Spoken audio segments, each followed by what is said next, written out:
pastikan kita adalah manusia yang produktif dengan menjawab 4 pertanyaan. Pertama adalah, kita ini siapa di masa depan? Apa goalnya?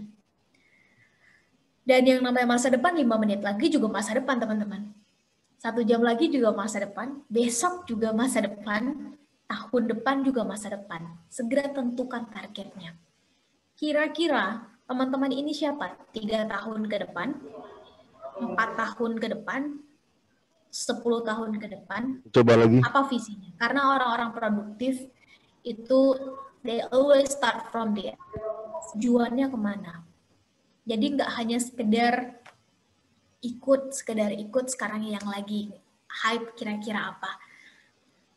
Setelah kita dan menjawabnya dengan minimal smart goal setting. S-nya specific, M-nya measurable. If we cannot measure something, we cannot improve it. Kalau kita nggak bisa ngukur sesuatu, maka kita nggak bisa improve-nya. Di masa depan, kita adalah orang yang bermanfaat. Pertanyaannya, bermanfaat dalam hal apa? Dan bagaimana mengukur kebermanfaatan teman-teman? Dari banyaknya pendapatan, dari banyaknya jumlah sedekah, dari zakatnya, dari apanya? Dari banyaknya orang-orang yang teman-teman bantu secara pendidikan, ngasih beasiswa, dan masa depan itu berapa lama? Di masa depan kita adalah seorang yang lebih baik. Pertanyaannya lebih baik dalam hal apa? It should be specific, harus spesifik. Dan bagaimana mengukur kalau teman-teman itu lebih baik dibanding yang sebelumnya? Anak muda sekarang lagi hype menjadi YouTuber. Masa depan kita adalah YouTuber yang terkenal. Pertanyaannya gimana cara ngukur YouTuber yang terkenal? Dari jumlah jam tayang, subscriber, YouTuber dalam hal apa? It should be specific. Hanya achievable. Dengan resources yang kita punya, kira-kira ini achievable nggak ya? Artinya realistik, bukan menjadi manusia realistis, tapi lebih ke membaca lingkungan sekitar. Jadi kita tahu strategi apa yang paling tepat untuk kita gunakan untuk mencapai target tadi. Tanya timely, kasih batasan waktu.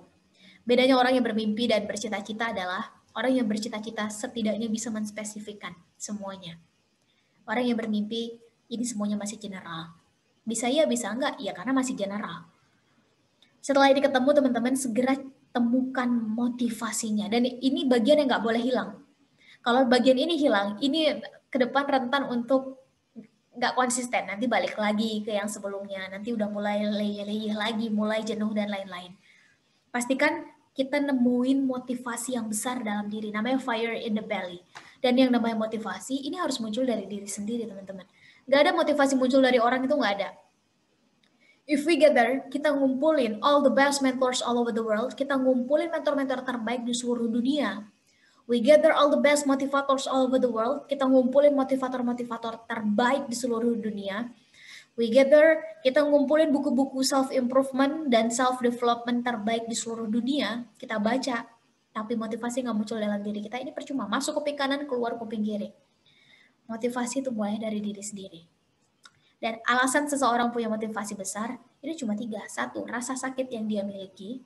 Silakan, mau rasa sakit dengan kondisi sosial sekarang, kondisi politik sekarang, silakan. Teman-teman yang bisa memutuskan itu. Yang kedua, harapan yang dia lihat ke depan. Dan yang ketiga, saat rasa yakinnya itu udah lebih tinggi dari rasa takutnya. Ketika minimal 1 dari 3 hal tadi sudah ada pada diri teman-teman, maka siap-siap. Motivasi besar udah ada dan mulai perjalanan produktif teman-teman. Pertanyaan kedua adalah, siapa kita sekarang? Jawab pertanyaan ini dengan mengenali diri, apa kelebihan kita, apa kekurangan kita. Tahu kelebihan bukan untuk sombong, tapi supaya kita segera tahu, memaksimalkan apa yang ada pada diri kita agar kita menjadi the best version of us. Tahu kekurangan bukan untuk insecure, tapi untuk mencari kawan kolaborasi yang bisa menambal sulam bagian yang kurang dari kita atau mengimprove-nya ketika kita memang masih bisa punya kesempatan untuk mengimprove itu. Yang ketiga, setelah ini ketahuan, bagaimana? Kita punya waktu 3 tahun, 4 tahun, 5 tahun, 10 tahun. Teman-teman yang tahu kapasitasnya, kita mau ngisi waktu ini kira-kira dengan bagaimana? Skill set apa yang dibutuhkan untuk sampai ke titik target, visi, goal, cita-cita kita? Dan otomatis ini akan beda. Ketika targetnya beda, skill setnya juga akan beda. Antara mereka yang pengen di dunia akademisi dengan teman-teman yang mau di dunia politik, antara teman-teman yang mau di dunia politik dengan mereka yang pengen di entrepreneur, otomatis skill setnya akan berbeda. Segera temukan kira-kira skill set apa yang dibutuhkan, cicil itu dari sekarang. Bikin Targetnya dari target 5 tahun, pecah jadi target tahunan, bulanan, mingguan, harian. Jadi semua aktivitas kita itu namanya produktif. Sama-sama ikut organisasi, yang satu jelas targetnya, yang satu sekedar ikut-ikutan, yang satu produktif, yang satu sibuk sekedar sibuk. Kelihatan aktivitasnya sama, tapi tunggu 3-4 tahun kemudian, jelas hasil dan impact-nya akan berbeda. Dan pertanyaan keempat sekaligus terakhir, ini menurut saya ini adalah pertanyaan pamungkasnya, kita pengen ninggalin apa untuk generasi sesudah kita? Karena setiap orang ada masanya, setiap masa ada orangnya, teman-teman. Waktu kita terlalu berharga untuk hanya sekedar dihabiskan bermain-main dan bersenang-senang semata. Saya izin mengutip perkataan Buya Hamka, kalau hidup hanya sekedar hidup, maka babi di hutan juga hidup, teman-teman. Kalau hidup hanya sekedar bermain, makan, dan bersenang-senang, maka monyet di hutan juga melakukan hal yang sama. Kita manusia dikasih ini dan dikasih ini.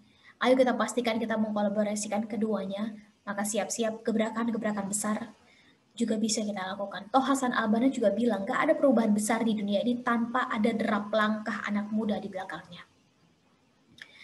Ayo sama-sama kita pastikan bahwa kita adalah anak muda yang produktif di tengah kondisi kayak begini. Justru ini adalah waktu yang paling tepat untuk mulai menanyakan ke diri sendiri.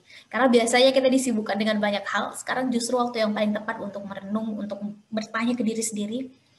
Betul nggak sih selama ini udah jelas apa yang kita perjuangkan? Jangan-jangan selama ini kita hanya sibuk, sekedar sibuk. Yang jelas nggak ada cita-cita yang terlalu tinggi, yang ada adalah langkah kita yang terlalu pendek. Nggak ada visi yang terlalu besar, yang ada misi kita yang terlalu kecil. Ayo kita panjangkan langkah kita, besarkan misinya, maka pelan-pelan cita-cita, target, visi, dan goal itu akan merapat dengan sendirinya sesuai dengan kesiapan kita. Saya pikir demikian. Saya mohon maaf teman-teman, karena pukul 10 saya harus bersiap ke acara selanjutnya.